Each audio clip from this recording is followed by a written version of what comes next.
तारीख के सबसे अजीम फातेह की कहानी का आगाज़ एक ऐसे लम्हे से हुआ जब वो महज 12 साल का था। एक बादशाह के दरबार में एक खौफनाक घोड़ा लाया गया। घोड़ा इतना वहशी था कि किसी मील इसके करीब जाने की हिम्मत नहीं थी। बादशाह के तमाम माहिर सवारों ने इस पर काबू पाने की कोशिश की और नाकाम हो गए। और फिर बादशाह का 12 साल का बेटा आगे बढ़ा। इसने गहरी नज़र से घोड़े को देखा। ये घोड़ा अपने ही साये से खौफजदा था। लड़के ने फौरन घोड़े का मुंह सूरज की तरफ मोड़ दिया, नरमी से इसकी गर्दन थपथपाई और पलक झपकने में इसकी पीठ पर सवार हो गया। जब घोड़ा पुरसुकून हो गया तो सारे दरबार में सन्नाटा छा गया। बादशाह हैरान हो गया और उसने कहा, मेरे बेटे, तुम्हारे लिए ये छोटी सी सल्तनत बहुत कम है, तुम तो पूरी दुनिया फतह कर लोगे। यही लड़का तारीख का सबसे बड़ा फातेह बना जिसे हम आज सिकंदर आज़म के नाम से जानते हैं। आज की वीडियो में हम आपको बताएंगे कि कैसे एक लड़के की ज़हानत और हिम्मत ने इसे दुनिया का सबसे ताकतवर हुक्मरान बना दिया। सब्सक्राइब बटन पर क्लिक करना मत भूलें क्योंकि ये कहानी आपको हैरत के एक ऐसे सफ़र पर ले जाएगी जो आप कभी नहीं भूलेंगे। सिकंदर आज़म सिर्फ 20 साल की उम्र में तख्त पर बैठा, 25 साल की उम्र में दुनिया की सबसे बड़ी ईरानी सल्तनत को रौंद डाला और 32 साल की उम्र तक वो दुनिया का सबसे ताकतवर इंसान बन चुका था। सिकंदर आज़म जब सिर्फ 13 साल का था तो इसके वालिद ने उसे दुनिया के अजीम तरीन फ़लसफ़ी अरस्तू के हवाले कर दिया। अरस्तू ने उसे सिर्फ फ़लसफ़ा ही नहीं सिखाया बल्कि इसकी सोच को वसी किया। अरस्तू ने 13 से 16 साल की उम्र तक इसको फ़लसफ़ा, हुक्मरानी, जंगी हुकमत अमली, मंतिक़, तिब और साइंस का इल्म दिया। एक दिन अरस्तू ने सिकंदर से कहा, दुनिया सिर्फ एक नक्शा है और तुम वो हाथ हो जो इस पर नक्श बनाएगा। तुम ज़मीन की लकीरें बदल सकते हो अगर तुम अपनी सोच को हथियार बना लो। ये अल्फाज महज तालीम नहीं, एक चिंगारी थे। सिकंदर की आंखों में चमक आई, वो खड़ा हुआ और आसमान की तरफ देखा। इस लम्हे उसके दिल में ये ख्याल नहीं था कि वो एक शहजादा है, बल्कि ये यकीन था कि वो दुनिया का मालिक बनेगा। अब सिकंदर के दिल में सिर्फ एक तलब थी, फतह। सिर्फ मैसेडोनिया नहीं, एशिया, अफ्रीका और वो ज़मीनें भी जिनका नाम अब तक कोई नहीं जानता था। इसने फैसला कर लिया था कि वो न सिर्फ तलवार का शहंशाह बनेगा बल्कि ख़यालात, फ़लसफ़े और इंसानों के जज्बों पर भी हुकूमत करेगा। 20 साल की उम्र में सिकंदर के बाप फिलिप का कत्ल हो गया। तारीख दानों के मुताबिक यह कत्ल एक ज़ाती दुश्मनी थी, जबकि कुछ लोगों के मुताबिक यह कत्ल सिकंदर की मां ओलंपियास ने करवाया था क्योंकि फिलिप ने सिकंदर की मां को छोड़कर एक और औरत से शादी कर ली थी और सिकंदर की मां को सिकंदर के अलावा एक नया वारिस पैदा होने का अंदेशा था। जिस रात फिलिप का खून बहा, सिकंदर एक शहजादे से शहंशाह बन गया। मगर तख्त पर बैठना आसान ना था। मैसेडोनिया के दरबार में कई दुश्मन थे और यूनान के शहरों में ये अफवाहें गर्दिश करने लगीं कि एक बच्चा बादशाह बन गया है, ये मौका है सल्तनत की बुनियादें हिलाने का। बाप की मौत के बाद उसने तख्त संभाला। उसके बाप के कत्ल के बाद हर तरफ बगावतें फूट पड़ी थीं, लेकिन इस नौजवान बादशाह ने हैरत अंगेज़ फैसला के इक़दामात किए। कुछ लोगों ने सोचा कि यह नौजवान बादशाह कुछ देर ही हुकूमत कर पाएगा, मगर उसने अंदरूनी साजिशें ख़त्म की, मैसेडोनिया में इस्तेहकाम पैदा किया और यूनान की उन रियासतों को भी झुका दिया जो समझती थीं कि फिलिप के बाद मैसेडोनिया टूट जाएगा। थेबस शहर में बगावत हुई तो सिकंदर ने सख्त कार्रवाई की। शहर को मुकम्मल तौर पर तबाह कर दिया गया ताकि बाकी रियासतें इबरत हासिल करें। इसके बाद सिकंदर ने एक नई सिमत में कदम रखा, मशरिक़ की तरफ, जहां ईरान की अजीम सल्तनत इसका इंतज़ार कर रही थी। रास्ते में कई छोटी रियासतें आईं जिन्हें या तो फतह किया गया या उनसे इत्तेहाद कर लिया गया। मगर असल मुकाबला ईरान के शहंशाह डेरिस से था।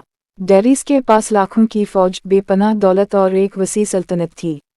मगर सिकंदर के पास सिर्फ 40,000 मुंतखब सिपाही थे और एक नाकाबिल शिकस्त जुनूनी अज़्म। पहली बड़ी टक्कर एसीस के मकाम पर हुई। सिकंदर ने डेरिस के खिलाफ चालाकी से मंसूबा बनाया। इसने दुश्मन की सफ़ों में खलल डालने के लिए अपनी घुड़सवार फ़ौज का इस्तेमाल किया और जंग को डेरिस की फ़ौज के मरकज़ तक ले गया जहां डेरिस खुद मौजूद था। जंग के दौरान डेरिस खौफजदा होकर मैदान छोड़कर भाग गया और इसका ख़ानदान सिकंदर की कैद में आ गया, उसकी मां, बीवी और बेटियां।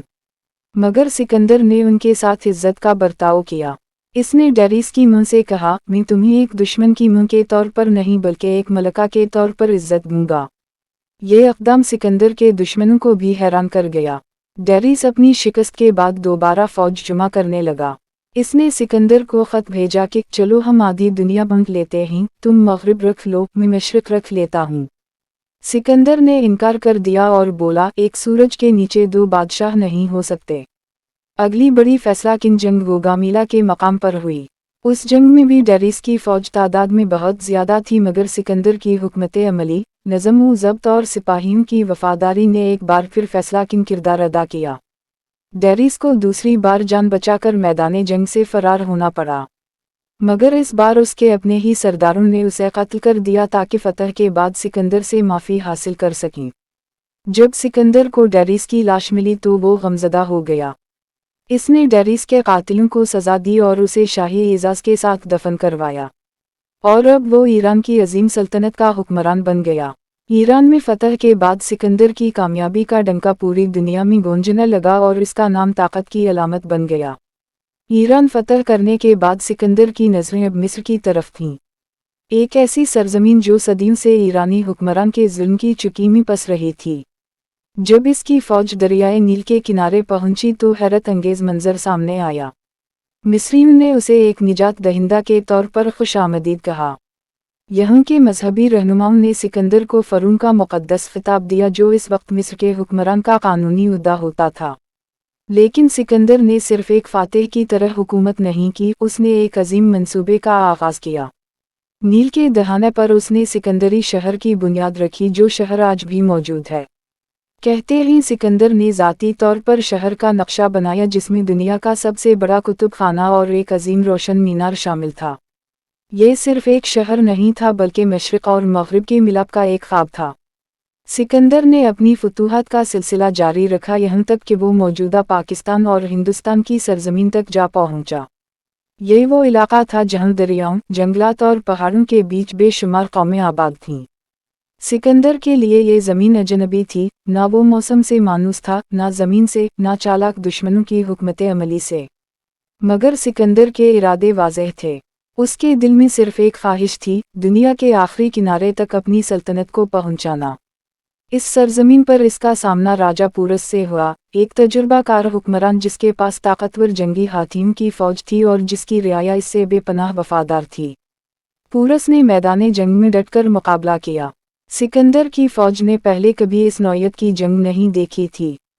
زمین ہاتھیوں سے دہل رہی تھی، تیر اندازی مہارت کی انتہا پر تھی اور دشمن کے سپاہی پوری جان سے لڑ رہے تھے۔ مگر سکندر وہی تھا جو ہر مشکل کو موقع میں بدلنا جانتا تھا۔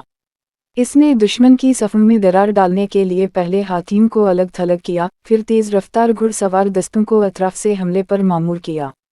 سکندر خود صفے اول میں لڑ رہا تھا، ایک لمحے کو بھی وہ پیچھے نہیں ہٹا۔ سپاہیوں نے جب اسے دشمن کے نیزوں کے درمیان دیکھا تو ان کا حوصلہ دوگنا ہو گیا۔ سخت اور طویل جنگ کے بعد بالآخر راجہ پورس کو شکست ہوئی۔ وہ زخمی اور قید ہو کر سکندر کے سامنے لایا گیا۔ سکندر نے اس سے سوال کیا، تم سے کیسا سلوک کیا جائے؟